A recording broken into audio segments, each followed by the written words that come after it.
So how did you get into coffee? Well, I wasn't really into coffee for the longest time. My parents, like all Asians, were big into tea, and coffee really wasn't a thing when I was a kid, at least for my family. So when I went to college, my exposure to coffee was limited to what you could buy in convenience stores. So pretty much coffee in a can or a bottle. And as you can imagine, the quality of canned coffee was not very good, especially way back then. When I moved to the US, coffee was a big part of the day for many people. Some people had a cup every morning, sometimes more than one, and I didn't get it at the time. Why would anyone want this burnt, bitter drink every day? You can't even drink the stuff without diluting it with a bunch of sugar and milk. So I lived in the States for a couple of years, never really picking up the coffee habit until I moved to Portland. Now, Portland is known for a bunch of things, but their food and drink scene is spectacular. You had your craft beer, your artisan bakeries, and of course, more independent coffee roasters than you can count. So we moved there and we were super excited to try everything because Portland had such an awesome reputation, coffee culture included. But I admit, I was extremely skeptical at first. I was like, there's no way Portland coffee is any different from any coffee anywhere else. And even if it were better, I wouldn't be able to tell the difference. I mean, all coffee tasted the same to me, Chinese medicine and burnt charcoal. So I think the first coffee shop we went to was Stumptown. We did some research online and Stumptown was the best reviewed. So we went to the one downtown and I really liked the feel of the place. I ordered what I usually order, a latte, to cover up the taste of the coffee with a whole bunch of milk. So we got ours to go, we walked down the street a little, and I took a sip and I was completely blown away.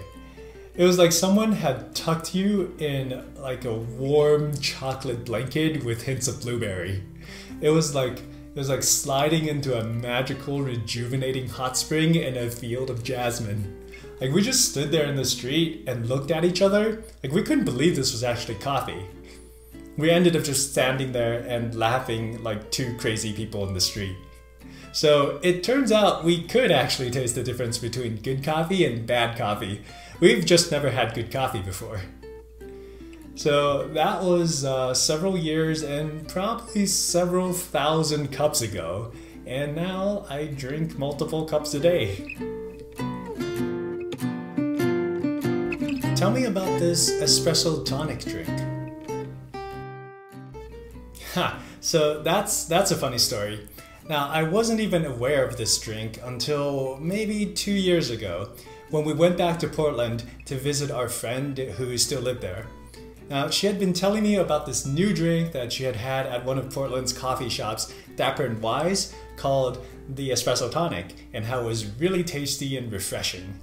It was basically a mixed drink that used a shot of espresso along with tonic water and some other juices and mixers. When I first heard her describe it to me, I laughed at the idea of espresso with tonic water. I mean, who even came up with this idea? It sounded like some drink some hipster invented, adding espresso to a gin and tonic or the like. I mean, to my primitive coffee brain, it just didn't make any sense. I mean, bubbling espresso and espresso soda? How would that even work? How would that even taste? So going to Dapper and Wise and trying it for myself was definitely on the agenda for our trip.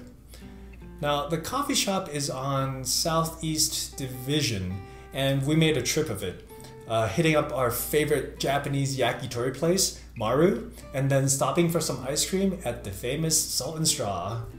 Man, do I miss the food scene back in Portland. But anyways, we go to Dapper and Wise, and again, a beautiful coffee shop, and I ordered the espresso tonic. Now, I think I may have ordered it to go, so it came in a clear plastic cup, and it was very pretty with layers of colors all fizzling from the carbonation. And I gave it a try, and it was delicious. Just a whole bunch of flavors in that very first sip.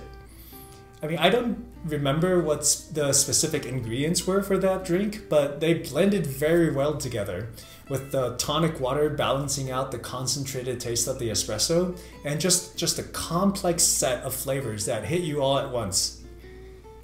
I was genuinely surprised and impressed that someone came up with this crazy idea and made it delicious.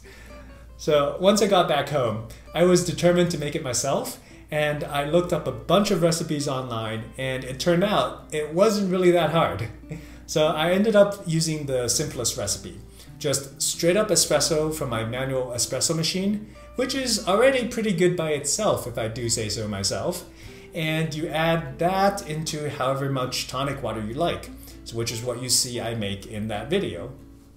So I really like it for the summer when it's really hot outside and an iced coffee or an iced latte just doesn't do it for you.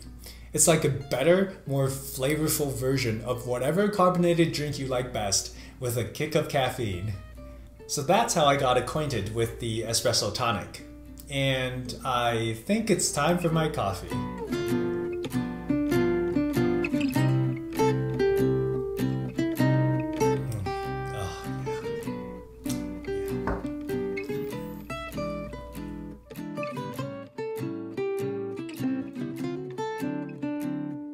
I wasn't even aware of this drink until maybe 2 years ago when we moved back to Portland to visit our friend. Wow, subconscious.